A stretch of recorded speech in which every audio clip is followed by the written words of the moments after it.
I'm Bill Bullard with RCAF USA, the voice of the independent cattle producer in the United States of America. Well, whether you believe it was ever a good idea for the United States to cede its sovereignty to the World Trade Organization, or WTO, to resolve nation-to-nation global trade disputes, it remains clear that the only way the WTO could effectively resolve trade disputes among sovereign nations is if the WTO was viewed as credible and trustworthy, and if nations believe their participation in the WTO is mutually beneficial. In other words, the United States voluntarily chooses to participate in the WTO dispute settlement process and voluntarily chooses whether to abide by the WTO's decisions. And this is because no decision by the WTO has any force of law in the United States. Now, this means that when the WTO rules against the United States and urges the U.S. to repeal or modify its laws, it is at the United States' sole discretion whether to abide by the WTO's request. But built into the WTO rules is a coercive mechanism enabling the WTO to gain leverage with which to force compliance through non-legal means. And that non-legal means includes granting approval to prevailing nations to institute retaliatory tariffs. And retaliatory tariffs work like this. If a losing nation does not comply with the WTO's decision, the WTO can permit the prevailing nation to apply tariffs on a variety of products imported from the losing nation. And the theory is this: when a prevailing nation puts tariffs on other products exported by the losing nation, then the exporters of those products, who are not a party to the dispute, would be expected to lobby Congress to force compliance with the WTO. And that's because those retaliatory tariffs on other imports can render those imports non-competitive within the country's market. And that's exactly how things were supposed to work in the WTO dispute regarding the United States mandatory country of origin labeling law, or MCOOL, for beef. The WTO ruled against the U.S. and urged repeal of the MCOOL law, and it granted Canada and Mexico permission to institute retaliatory tariffs in an amount over $1 billion to gain coercive leverage over the U.S.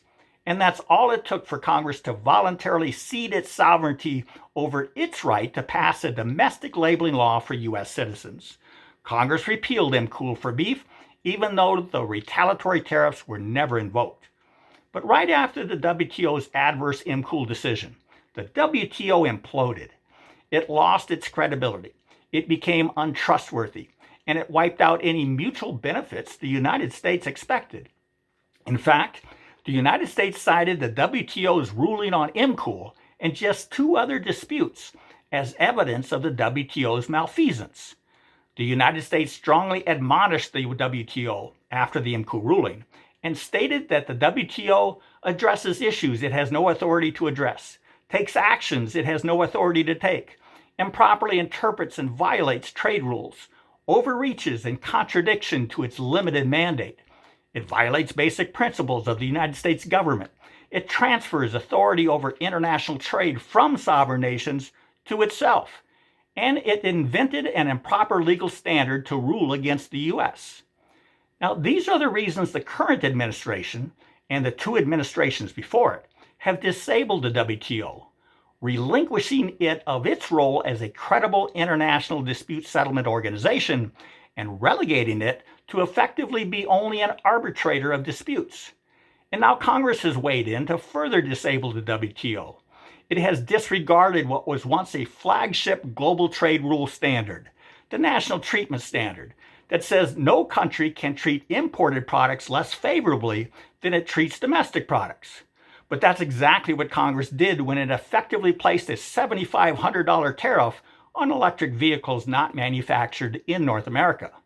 Look too at what the United States has done by implementing tariffs on steel and aluminum in disregard of what we must now call archaic and inappropriate WTO trade rules. And look at what the United States is doing after losing its auto parts dispute under the U.S.-Mexico-Canada agreement. It's thumbing its nose at the adverse ruling. So why is the United States aggressively striking out on its own, despite the global group hug posturing it maintained for decades? And the answer is simple. The United States finally understands that its role is to protect the national interests of the United States, and that goal cannot be accomplished under the old world order. It's time for every member of Congress to catch up with the new order, to stand with the American people and stop kowtowing to the global elites at the WTO, who do not share the goal of doing what's right for America. Now, the first thing members of Congress should do is co-sponsor the American Beef Labeling Act so American consumers can start supporting the American food supply chain. With that, have a productive week. Thank you and goodbye.